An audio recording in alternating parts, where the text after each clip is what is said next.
berubah warna menjadi coklat, rapuh, dan gampang patah. Nah, itu dia yang kita sebut sebagai korosi. Dalam kehidupan sehari-hari, korosi itu sering banget kita jumpai pada barang-barang berbentuk logam. Dan kalau tidak kita cegah, nah barang-barang kita bisa cepat rusak. Aku, Citra Junindya Pratama, akan mengajak teman-teman sekalian nih mengenal apa itu korosi, bagaimana korosi itu bisa terjadi, penyebab dan cara pencegahannya. Yuk ikutin. Sebenarnya korosi itu apa sih?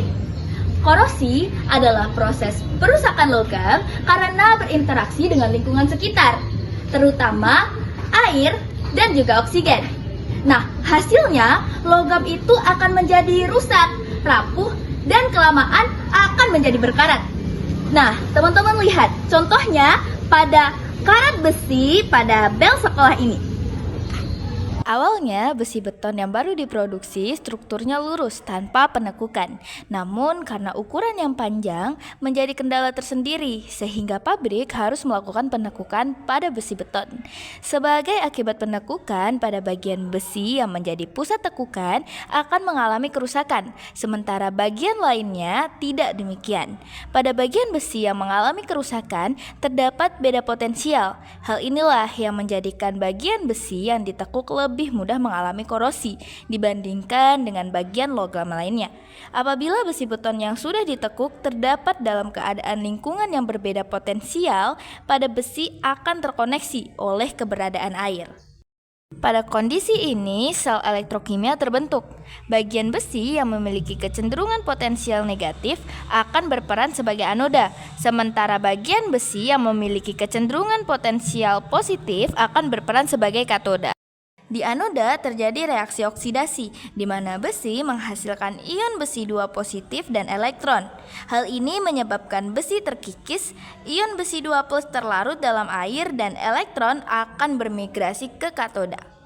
Di katoda sendiri terjadi reaksi reduksi gas oksigen yang terfasilitasi dengan adanya elektron hasil oksidasi dan ion hidrogen, sehingga menghasilkan molekul-molekul air. Sementara itu, ion besi 2 plus yang terlarut akan dioksidasi lebih lanjut oleh oksigen, sehingga memiliki bilangan oksigen plus 3 di dalam senyawa prioksida. Senyawa prioksida selanjutnya akan terhidrasi oleh air sehingga menghasilkan karat dan ion hidrogen. Karena ion hidrogen dihasilkan kembali, hal ini menyebabkan proses korosi akan terus berlangsung. Teman-teman tahu nggak sih? Ternyata ada beberapa faktor yang bikin korosi makin cepat terjadi. Yang pertama, karena adanya air. Semakin lembab lingkungannya, semakin cepat pula korosi itu bisa terjadi. Oke. Yang kedua adalah paparan oksigen. Di udara banyak sekali mengandung oksigen yang menjadi pemicu reaksi karat. Yang ketiga adalah kehadiran garam dan juga asam. Di lingkungan yang asin, misalnya di dekat laut, itu membuat korosi lebih cepat terjadi karena air garam menghantarkan ion itu lebih baik. Keempat adalah permukaan logam yang tidak terlindungi. Logam tanpa cat, pelapisan atau perlindungan itu akan lebih cepat terjadi perkaratan, teman-teman. Dan yang kelima adalah suhu yang tinggi. Semakin panas suhu lingkungannya, semakin cepat pula reaksi kimia itu berjalan. Bagaimana sih agar logam tetap awet dan tidak mudah rusak? Pengen tahu ya? Berikut adalah caranya. Pertama adalah mengecat logam. Cat itu bekerja sebagai tameng agar logam tidak langsung bersentuhan dengan air dan juga oksigen. Contohnya itu adalah pagar besi yang dicat supaya tidak mudah coklat berkarat. Yang kedua adalah pelapisan logam atau galvanisasi.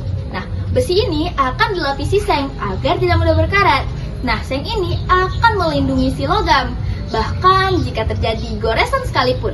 Contohnya pada tiang listrik dan baut yang sering terlihat keperakan. Nah, itulah hasil dari galvanisasi. Yang ketiga adalah melumasi dengan oli. Nah, oli ini akan membuat permukaan logam terlapisi dari air sehingga karat sulit untuk terbentuk. Contohnya itu pada rantai sepeda dan mesin-mesin. Biasanya itu mereka akan melapisi oli agar karat tidak mudah terbentuk. Teman-teman, rantai sepedanya dilapisi oleh oli tidak? Nah, itu dia penjelasan singkat namun lengkap tentang korosi. Semoga materi ini bisa membantu teman-teman kenapa barang-barang logam di sekitar kita itu bisa rusak dan bagaimana cara mencegahnya. Nah, dengan mengetahui prosesnya, kita bisa lebih bijak lagi dalam merawat benda-benda di sekitar kita. Nah, tetap semangat belajar teman-teman. Semoga materi ini bisa membantu teman-teman. Jangan ragu untuk bertanya ya.